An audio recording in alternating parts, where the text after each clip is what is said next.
Mesdames et messieurs, bonjour, bonsoir, ça dépend de l'heure à laquelle vous nous recevez. Bienvenue dans votre émission Live Business qui se passe sur Nada Podcast. Vous le savez, ça fait maintenant quelques mois que nous sommes ensemble. Nous invitons pour vous ici sur ce plateau des invités de marque, des jeunes entrepreneurs qui ont des idées flamboyantes, qui cherchent non seulement à les développer, mais aussi et surtout à s'épanouir là-dedans, parce que vous savez que l'entrepreneuriat, c'est la meilleure voie aujourd'hui pour s'épanouir. Alors aujourd'hui, pour cet autre numéro, nous avons aussi eu une invitée de taille pour vous. Vous allez forcément la découvrir.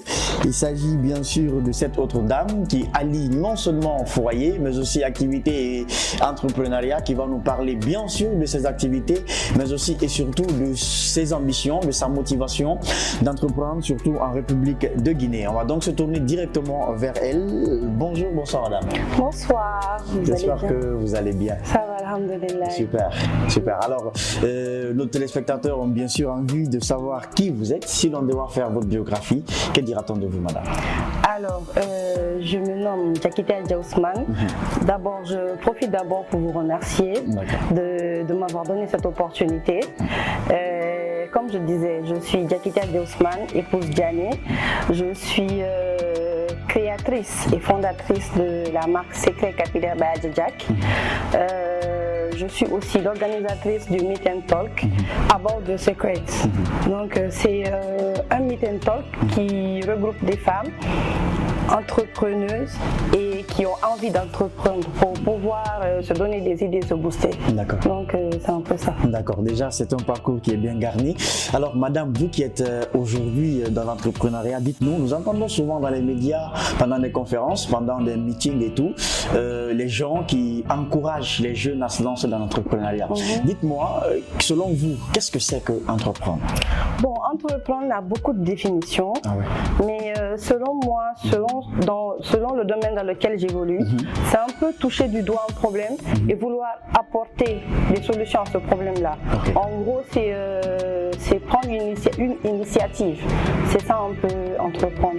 D'accord, prendre une initiative, trouver des solutions, trouver le problème et trouver une solution à ce problème. D'accord. Alors, pouvez-vous nous parler un peu de votre parcours? Mon parcours en général ou mon parcours dans... Votre parcours en général, en quelque sorte. Alors, l'entrepreneuriat. Mon parcours, il est tellement long, mais je vais me limiter au parcours entrepreneurial. D'accord. Donc, moi, ce projet, c'est un projet qui vient d'une histoire très, très personnelle. Donc, j'ai une de mes filles, à noter que j'en ai deux, et il y a une qui a eu des problèmes capillaires. Elle n'arrivait pas à avoir des cheveux. Donc, dans cette optique, je me suis dit pourquoi ne pas tester quelques formules pour voir ce que ça donne. Alors, c'est comme ça, je me suis lancée, j'ai testé des formules. J'ai testé et sur moi et sur ma grande fille et la cadette. J'ai testé, ça a marché. Et puis, cet acte-là, je le postais souvent parce que je suis un peu sur les réseaux, je postais souvent sur Snapchat. Donc, à chaque fois, je postais de façon comique la tête de ma fille. Je disais aux gens, attendez-vous à ce que ça pousse. Voilà, les gens étaient dans ce suspense-là. Donc, à chaque fois, les gens me disaient, mais attends, c'est quoi ton secret? Comment est-ce que tu as fait? C'est quoi le secret? D'où le nom Secret Capillaire by Adjadjak. Donc, les gens ont lancé des commandes même avant que je ne commence à commercialiser. Donc, c'est comme ça que je me suis lancée dans la chose. Et comme pour dire que derrière des grandes entreprises, il y a forcément une histoire par laquelle ça a commencé. Et j'espère que la petite a eu beaucoup de cheveux. Ça oui. Super. Déjà, le premier pari est gagné. Alors, nous sommes en République de Guinée. Vous savez que ce n'est pas du tout évident d'être entrepreneur, surtout être une femme dans le domaine d'entrepreneuriat. Alors, dites-nous, quelle est la mission qui se cache derrière votre entreprise? Quel est le problème que vous cherchez à résoudre en Guinée? Parce que là, vous avez dit que ça a commencé par votre fille. Mais après, peut-être que vous avez eu d'autres ambitions derrière. Comme je vous ai dit, j'ai voulu élargir. J'ai voulu faire profiter d'autres personnes de cette cette expérience-là que j'ai eue avec ma fille. Parce que j'ai vu qu'il y a beaucoup de mamans qui se plaignaient de ce problème-là. Je me suis dit, pourquoi ne pas commercialiser pour pouvoir aider ces femmes-là, redonner confiance à celles qui veulent vraiment entretenir leur cuir chevelu. C'est vrai que la femme, elle est naturellement belle, mais il y en a d'autres qui veulent, comment dire ça, s'accentuent plus sur les cheveux, qui aiment beaucoup prendre soin de leurs cheveux. Je me suis dit, pourquoi ne pas mettre ça, ce savoir-faire-là, voilà, comme une opportunité pour les aider à améliorer ça, ce côté-là qu'elles veulent améliorer. D'accord. C'est un peu ça. Ok, d'accord. Alors, nous allons aussi forcément parler de cet autre aspect qui consiste aux différents défis que vous avez dû surmonter, parce que quel qu'en soit PDX, il y a forcément des petits tiraillements, des petits problèmes que vous avez dû rencontrer pendant le lancement de votre entreprise. Parlez-nous un peu de ces problèmes-là ou de ces défis-là et comment surtout vous avez pu les surmonter. Le plus grand problème, c'était d'avoir la confiance des clients. Ouais. C'était ça le plus grand problème. Parce qu'au début, personne ne te connaît, tu n'es personne. Personne ne sait ce que tu fais. Les gens se demandent, voilà, elle dit qu'elle propose ça, mais qu'est-ce qui prouve que ça marche? Donc il fallait d'abord prouver à ces personnes-là que je suis capable de leur donner un bon résultat. Donc c'était ça réellement mon plus gros problème. Et après, voilà, c'est parti. Est-ce que vous avez pu le surmonter? Est-ce que maintenant là, les gens vous font confiance? Est-ce que les commandes... Bien sûr, bien sûr. J'en ai tellement de remerciements, tellement de témoignages. J'ai la preuve vivante qui vit chez moi, ma petite fille. Donc, il n'y avait pas grand-chose à prouver. Dès que j'ai réussi à régler ce problème, les gens ont commencé à m'appeler. Mais comment tu as fait? Mais comment tu fais? Là, franchement, alhamdoulilah, j'ai très souvent des commandes. D'accord. Mesdames et messieurs, vous l'avez compris, nous sommes aujourd'hui avec Hadja Diakité, Madame Diané, qui est entrepreneuse, qui entreprend dans le domaine de soins capillaires. Vous qui n'avez pas de cheveux, ou en tout cas, ou qui manquez de cheveux, qui voulez accroître en tout cas votre chevelure, c'est chez Madame Diané que vous pouvez trouver la solution, le secret, comme elle l'appelle d'ailleurs. À présent, Madame Diané, nous allons parler de cet autre problème que pratiquement tous les entrepreneurs, que ce soit d'ici en Guinée, en Afrique ou partout ailleurs, se plaignent, notamment le financement. Parce qu'on ne peut pas entreprendre, on ne peut pas avoir des produits, tout cela, sans qu'il y ait quand même un moyen mis à disposition.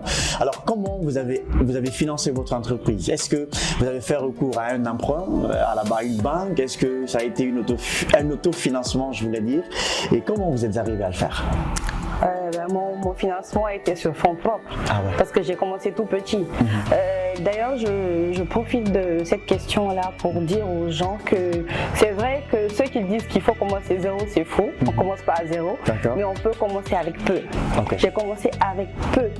Et ça grandit de jour en jour. Donc je me suis autofinancée et je continue toujours à le faire moi-même. Donc ça marche bien. Alors parlons maintenant de l'écosystème entrepreneurial en Guinée. Comment vous pouvez décrire cet écosystème? Est-ce que réellement les conditions sont réunies pour vous permettre de faire ce que vous faites? Est-ce qu'il y a parfois des petits empêchements, peut-être côté État ou bien, voilà, en tout cas, comment ça se passe? L'écosystème entrepreneurial en Guinée, comment vous le percevez? En ce moment, je pense que ça évolue pas mal. L'entrepreneuriat, il y a plus de jeunes qui se lancent, il y a beaucoup plus de jeunes qui ont cette initiative-là. Et je pense que l'État accompagne, mais je demanderais à l'État aussi d'accompagner un peu plus, de faire un peu plus pour pouvoir accompagner ces jeunes-là. Mais franchement, là, il y a beaucoup qui n'ont plus peur de se lancer. Et ça, c'est une bonne chose. Alors, cette autre question qui n'était peut-être pas prévue, vous êtes une dame, vous êtes mariée, vous êtes maman de 2 filles. Et d'un petit garçon. Et d'un petit garçon, donc vous êtes maman de 3 enfants. Vous êtes, je crois, vous évoluez également dans d'autres activités. Comment vous arrivez à trouver le temps pour non seulement gérer le foyer, pour ne pas que monsieur se fâche, les enfants soient laissés pour compte. Après, vos business, comment vous arrivez à trouver le temps? Déjà, j'ai un mari très compréhensif, que je salue de passage. Et une famille qui m'aide beaucoup. Donc ces deux piliers-là, c'est la base. Okay. C'est la base. Okay. Je n'ai vraiment pas à me plaindre. J'essaye d'allier travail entre mon entreprise et les enfants, mais jusque là où je suis là, ça va, je n'ai pas à me plaindre parce que j'ai du bon monde, oui, j'ai du bon monde autour de moi, j'ai un bon mood comme on le dit, donc ça va. D'accord, ça va. Alors, quelle est la stratégie que vous adoptez aujourd'hui pour faire connaître votre entreprise? Comme au tout début, je mise sur les réseaux sociaux. Okay. Comme je vous ai dit, j'ai commencé sur Snapchat et là je vends sur Facebook et sur Snapchat d'ailleurs. Les réseaux sociaux, la qualité de mes produits, ça c'est indispensable. La qualité de mes produits, parce que quand le produit est bon, il y a forcément le bouche à oreille. Donc en ce moment-là, le bouche à oreille, mes clientes font beaucoup plus de bouche à oreille pour moi que moi je ne fais mes publicités, quoi. Donc c'est sur ça je compte pour valoriser et vendre mes produits. Donc les réseaux sociaux. Et quels sont ces réseaux sur lesquels vous... Je suis sur Snap, je suis sur Facebook, je suis sur TikTok. D'accord. Et quel est le nom de... C'est Secret by Adja Jack. Secret by Adja Jack. Alors Madame Adja Diakité, nous allons vous poser cette autre question qui me tient personnellement à cœur. Vous n'êtes pas la seule entrepreneur qui évolue dans le domaine des soins capillaires. Alors comment vous arrivez à vous distinguer des autres, surtout? Quelle innovation vous faites que les autres ne font pas, qui fait qu'on afflue chez vous? Moi, comme je vous ai dit, je suis très proche de ma clientèle. J'écoute beaucoup ma clientèle. Je fais souvent des retours sur Snap. Je demande aux gens de me donner, de faire des retours. S'il y a des choses à améliorer, si elles n'ont pas aimé, il y a un produit qui est mieux que l'autre. Je suis toujours proche de mes clients. Parce que clients, j'en ai des hommes, j'en ai des femmes. Donc, proche de mes clients, c'est ça la base. C'est ça la base de mon entreprise. Toujours être proche de ses clients. D'accord. Alors vous qui êtes une jeune dame, si vous devriez donner un conseil à un jeune homme ou à une jeune fille qui veut se lancer dans l'entrepreneuriat mais qui hésite encore, quel sera ce conseil?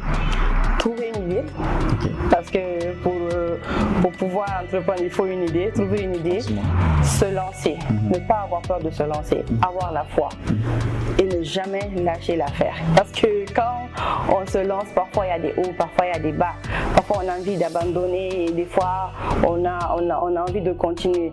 Donc quand on est dans ces moments-là, des moments où vraiment le moral il est à bas, le moral il est complètement à sèche, donc je les conseille de se battre, de continuer à se battre, de ne jamais oublier là où elles ont commencé. Donc il faut penser à où tu as commencé pour pouvoir continuer. Toujours penser à voilà, je veux faire ça et se battre pour avoir ça. Donc c'est un peu ça. Ok, entreprendre, c'est aussi avoir des ambitions. Vous l'avez dit dans vos différents propos, je voulais dire. Alors à ce stade-là maintenant, quelles sont vos prévisions dans les 5 prochaines années? Comment vous voyez dans 5 ans? Alors là, très très loin. Ah ouais. Ouais. Déjà, je sais que au national, ça c'est presque carré quoi. Donc je me vois à l'international. Je veux que Secret Capillaire by Adja Jack soit comme un L'Oréal, si je peux citer, possible, comme L'Oréal Paris. Donc je veux que ça soit une marque de référence dans le domaine de la cosmétique. D'accord. Alors nous sommes pratiquement arrivés à la fin de cette émission. Nous allons maintenant demander à Madame Adja Diakité de nous dire ses mots de la fin. Est-ce qu'il y a un sujet que vous avez voulu toucher qu'on n'a pas touché? Quel est votre mot de la fin? Alors le mot de la fin, d'abord je tiens encore à vous remercier de m'avoir donné cette opportunité-là de pouvoir m'exprimer sur votre podcast. Ensuite, je remercie ma famille et je remercie toutes ces personnes-là qui me font confiance tous les jours, tous ces clients-là qui n'arrêtent pas de me faire de bons retours. Je finirai par dire que la force fait naître les projets, mais la persévérance les accomplit. Donc ne jamais perdre la foi, toujours avoir la foi à ce qu'on veut faire. Donc c'est un peu ça. D'accord. Mesdames et messieurs, vous l'avez compris, nous étions avec Madame Adja Diakité. Elle est entrepreneuse, mais aussi elle fait d'autres activités, même si elle est aussi femme au foyer. Après, l'un ne gâche pas l'autre. Hein. Elle arrive à trouver le temps quand même, l'équilibre entre ces différentes activités. Alors, nous, on se dit au revoir, à la prochaine et surtout, n'oubliez pas, entreprendre, réveiller l'entrepreneur qui sommeille en vous avec Nada Podcast. Au revoir.